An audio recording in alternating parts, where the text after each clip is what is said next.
Most people look at the stock market the same way ancient civilizations looked at their gods.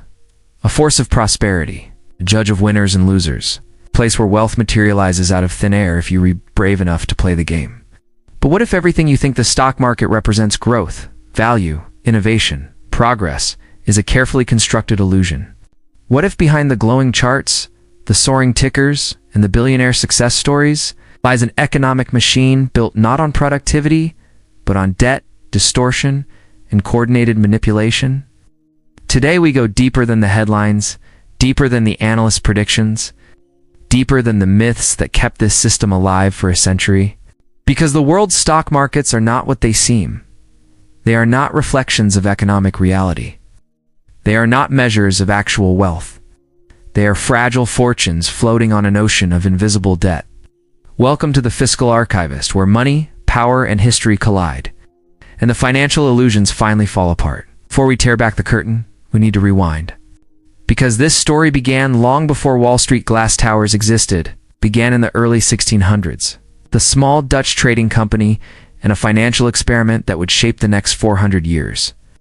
In 1602, the Dutch East India Company became the first corporation in human history to issue tradable shares. Investors bought slices of a company they would never see, for voyages they would never experience, based on profits that hadn't yet happened. This was the invention of speculative investment. But here's the part most economic textbooks skip. Those early shares were not backed by gold, ships, or goods. They were backed by future expectations, dreams of profit, not profit itself. From day one, markets were built on belief, on psychology, on credit. When investors wanted more shares, the system needed more liquidity. Banks stepped in with loans, using shares as collateral.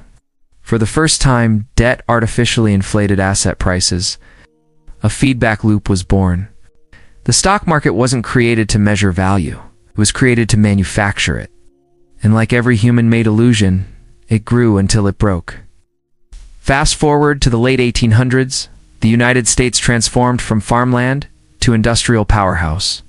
Railroads, steel giants, oil monopolies, all fed the market with irresistible stories of limitless growth. People didn't buy shares because companies were profitable. They bought shares because they believed they would be. Banks were more than happy to turn those beliefs into money. Margin loans exploded. Investors bought stocks using borrowed cash. Companies issued more shares than their actual earnings could justify. Speculation replaced strategy. Debt replaced discipline. By the 1920s, 90% of market activity in the US was pure speculation. The financial system wasn't tracking economic growth, it was inventing it. And when the illusions stretched too far, in October 1929, the dream finally cracked. Over-leveraged investors were forced to sell. Forced selling triggered more selling. Margin calls became avalanches.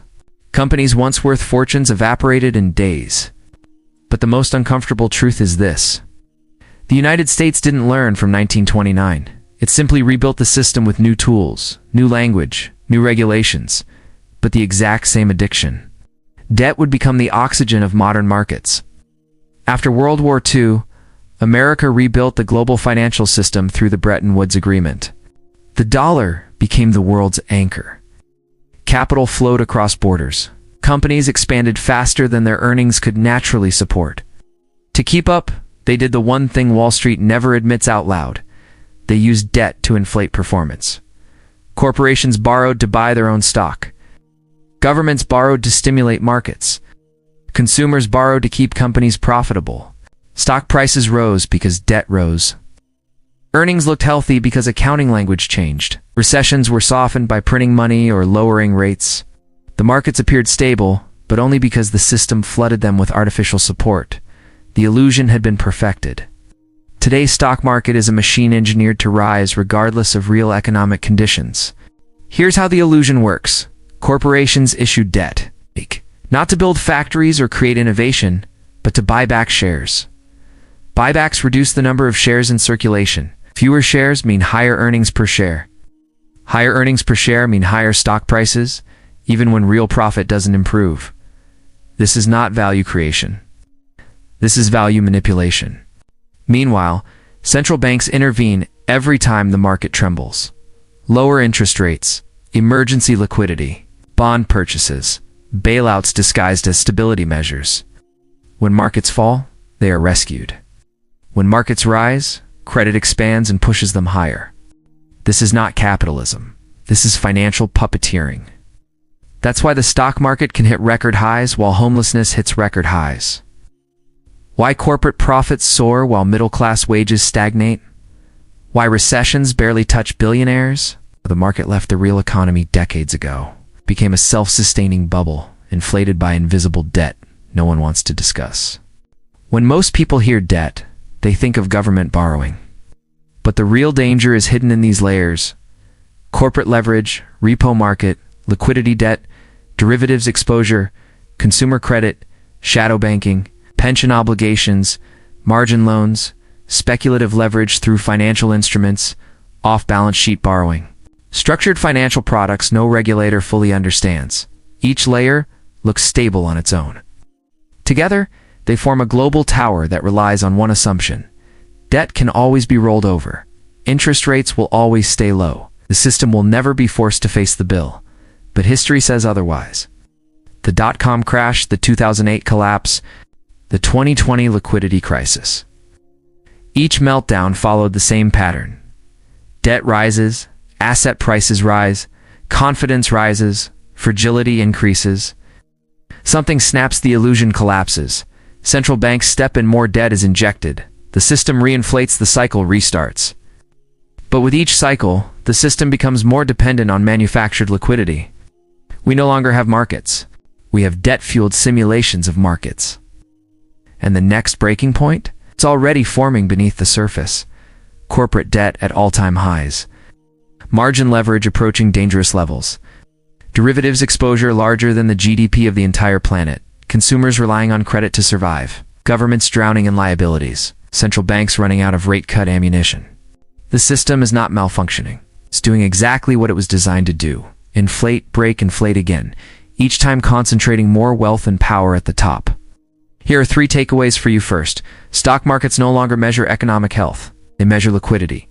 How much debt, stimulus, and confidence can be pumped into the system. Second, the illusion is becoming harder to maintain. The more debt you need to keep a system alive, the closer it is to collapse. Third, the next crisis won't destroy the stock market. It will reshape it. Old rules, old valuations, old expectations will be wiped away. New structures controlled by the few will take their place. If you think the stock market is a reflection of the economy, you are decades behind. If you think prices rise because companies grow, you're reading a fairy tale. If you think your retirement fund is safe because your portfolio looks good, you're seeing an illusion built on invisible foundations. Prepare now. Understand the system. Know how the illusion works before it resets. And if this gave you a new perspective, this is your moment. Subscribe to the Fiscal Archivist, because the deeper you understand the past, clearer the future becomes.